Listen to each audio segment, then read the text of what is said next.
Ladies and gentlemen, you're rocking with the best. I got the truth. What up, y'all? This is Ashley from Got the Scoop, and you are tuned into the Scoop of the Week. So let's get into AsianDaBrat. A Dallas promoter doesn't give AsianDaBrat the rest of her money, but she still performs. Let's get into this. AsianDaBrat went on Twitter and she said, "I hate to say it, but I'm suing Dallas promoter that booked me for the 2 events yesterday. He didn't give me my back end money," shaking my head. "I've been doing shows 5 months straight and never had a problem with my money until I came to my hometown. Shit crazy, and people wonder why I don't come back." She also says, "I did the show free because I couldn't let the fans down, but in reality, we could have handled that whole situation on some gangster-ish, but I just charged it to the game. It made me really look at my city different, but I'm suing the Dallas promoter for show. See you in court, biatch." Later that day, the promoter came out and he had something to say. Let's get into it. I don't give a fuck though, you hear me? Say, why would I pay the back end on AsianDaBrat when you can't even pack out a club in your city, man? This your city, man. The fuck? You supposed to have these bitches running through this bitch, man. Shit, I guess they don't care about none of that shit. AsianDaBrat went on Instagram and said this would be her last time speaking on it. And this is what she had to say. "This is my last time speaking on this broke A promoter. This wasn't even my show. It was Tussi's show. You added me on this show 4 days before you noticed to bring extra people to his ist. So you saying it was Impact only making him look bad and you. I still performed because it was for the kids, but I had 100 fellas with me that would have took your head off your shoulders if I would have let them. You ran off with the back end. On God, homie, you stopped answering your phone the day of both events." AsianDaBrat continued to say how she felt. I'm not going to read the rest because I will be bleeping out and I don't want to do that. But let's get into some of the video. The video that AsianDaBrat showed us, that event actually looked packed as hell. So I don't know what the promoter was talking about, but let's get into it.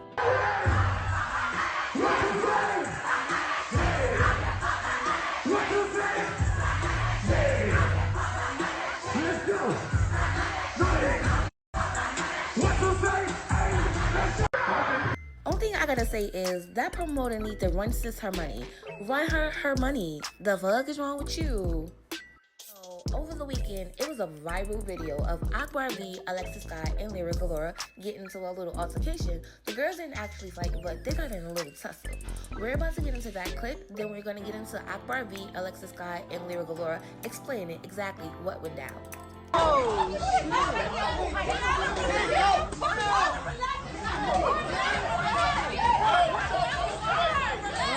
shit. Oh shit.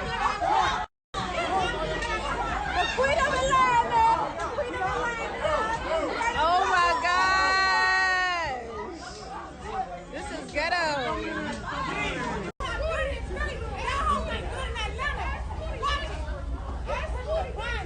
After that video went viral, AkbarV went on Instagram Live, and this is what she had to say. They didn't tip them, period. But you know what I did? Because I seen them looking stupid. Like, I seen these hoes in the session, they looking stupid, looking around. The strippers keep walking up. I say, let me go get 500. I say, TC, go get 500. Then I said, go get 500. I said, I'm not playing. I'm not throwing no ones until y'all play Young Thug. I said, I'm not throwing nothing else. Play Thug. That's when I let the money go again. Then they get another 500 ones. Then they get another 500 ones to throw, but we was leaving out of the club. So by that time, I'm going to get my food. I ain't thinking about nothing, bitch. I want my food. If I want to get my food.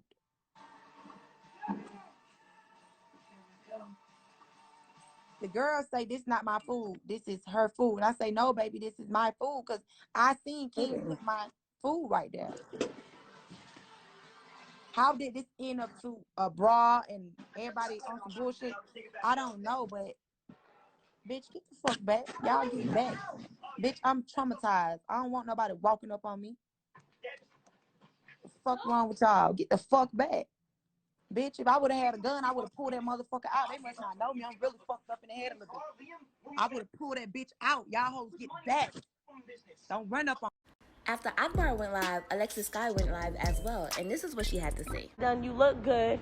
Like, you look like a completely different person. You should turn a whole new chapter in your life. Start a new journey. You still, like, doing the old thing, like your old stuff that you're doing. And you wonder why you're not succeeding. Because nobody wants to deal with your mess every time. It's not only with me, it's with everybody. You always in mess.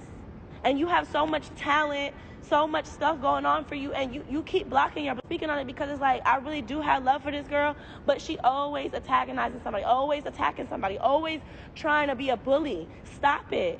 That's not making you tough. We seen you get beat up multiple times like that. Like, I'm not a fighter. I don't fight. I'm not going to sit here and act like I can fight all the time. Like, if somebody touch me, yeah, I'm going to fight. But you always got to prove a point. You in Philly, that's not even your city. That's not your city. That's not your city. That's Lira's city, and that's Lira's family. So you came to her city, not even knowing that's where she's from, so like, I'm good in Philly. Baby girl, she's good in Philly, and you tried the wrong bitches. That's it. Like, straight up. You try to punk me, and I said something to you. I said, bro, like, chill the fuck out. Like, it's not that serious. I told you, like, not to do something, and you kept doing it, and like, you was just making the situation uncomfortable. Like, nobody was, every time we talk and you think somebody's speaking about you, that's your own insecurities, or that's your own, you're not happy with yourself. Go find, like, go soul searching within yourself, baby girl. I never called her. I never called her. She called my friend TC 5 times trying to link us. I don't even have Akbar's number. I never invited her to my booking. Okay? I never invited her. And then you recorded my phone conversation. Like, I don't know what you, like, what was that going to do? Give you, like, some cool points? Because what?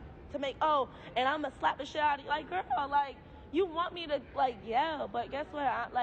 God, like, I don't, like, my life is different. I'm not giving you that energy, baby.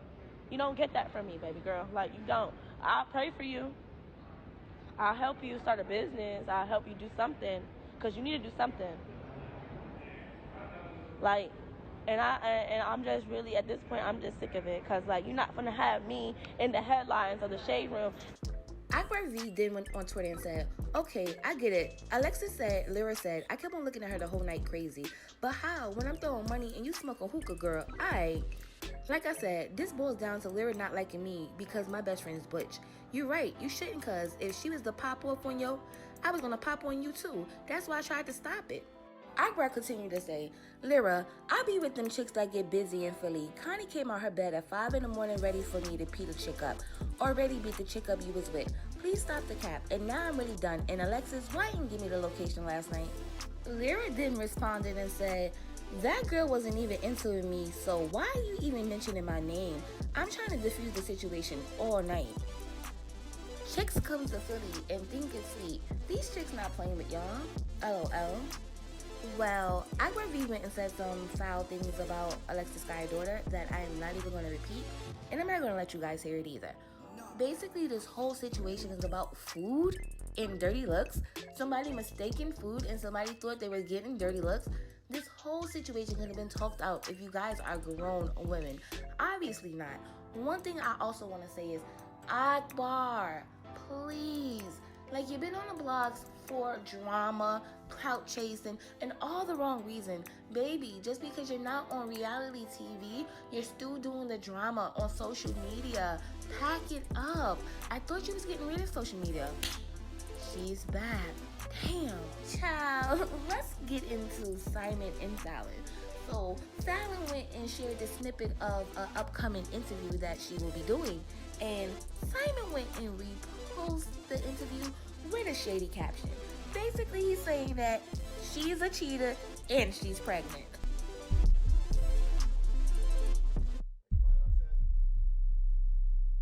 Fans were speculating that you may have been cheating on Simon. Simon doesn't get caught unless Simon wants to be caught. He convinced you to join a show, and now he's engaged to another one of the cast members. God, the balls on him. You had this woman in your home. Let's get into Simon's shady caption. The face of a cheating wife. Let's start with why I filed divorce. Let's start with who she cheated with and currently pregnant for and living in a home that I paid for post-divorce. His Instagram handle is It's Jalen Banks. Let's get started there. And you know, I went over to his Instagram. So when I went to the page, I noticed a few things. This guy is actually Simon's friend. Not only that he's Simon's friend, but he was on vacation with Simon and Fallon in this picture. You thought it stopped there? No. As I'm searching, I noticed he was in a car in a nice baby blue Bentley, and I'm like, that looks familiar. Is he in Fallon's car? Let's get into Fallon's car that she was gifted by Simon for her birthday. Yes, look at that. Looks familiar?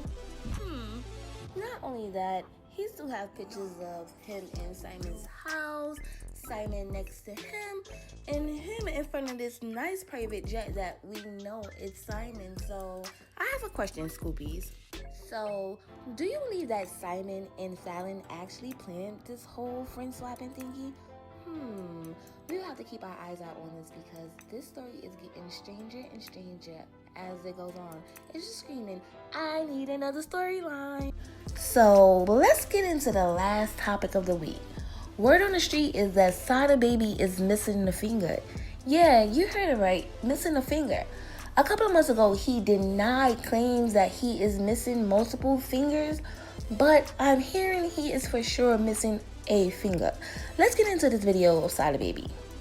Yeah, I ain't been on that weak ass shit for a minute. Fuck you talking about, nigga? Yeah, her hand fucked up. Fuck is you talking about?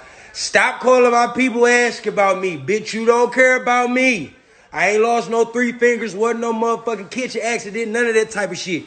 Real street nigga. Fuck is you talking about? 2 and 2 together. I'm just not y'all. I don't got to run to the internet and tell y'all what the fuck happened to me because it ain't y'all business. I'm breathing. I'm alive. I still got ice on me. Hold on, let me flip the camera. Yeah, we down here in Tampa. So, you know, I went over there to SadaBaby's Instagram and I went back around the time that they said that this alleged incident happened. And what I did notice is that Doughboy have been covering his hand, the entire hand. He's either covering the hand with a bandage, a bandana, a scarf, a shirt. And it's like, why are you covering your hand if you said nothing happened? But let's get into this video of Doughboy who tells us what so-called happened. He's not going to get too much into it, but he's going to tell us something. I want to go tell niggas how your chains got took. I want to go tell niggas how your bracelets, your watch, all that shit got took. Your drugs, your money, everything you had on you got took. I want to go tell niggas that. How you did you in the studio. I want to go tell niggas that. They came running in the other room. You come running in there with me like, hey, you panicking, you screaming and shit like that. But you came running in that bitch like you like, well, you wanted some smoke or something. Like you was just like, damn, I just got nigga. You yeah, but you stopped because you seen I had that fucking pole in your motherfucking face and you sat your bitch ass down where the fuck you was at because you knew if you would have took a step closer, I was gonna blow your bitch ass down. You knew that. You knew that. But I wasn't gonna tell them that. That's that. Like, come on, I wasn't gonna tell them how niggas did you in the studio. Like, I wasn't gonna tell nobody that. Like, come on, bro. You mad at me for what? I do nothing to you. I ain't the nigga that stuck you. I ain't stick you. I ain't take nothing from you. You mad at me for? I upped on you, but. So I went over there back to SadaBaby's Instagram, and ever since this alleged incident happened, he has been covering his hand. And if he say nothing happened to his hand, why are you covering it? Not only covering it with bandages, bandanas, all sorts of items. So we the people, we want to know. Do you believe that SadaBaby is missing a finger but doesn't want to admit it since he said it's street business? Eyes on this story. Eyes on the stories. You know we stay with the scoop. So make sure you tune into next week's episode of Scoop of the Week.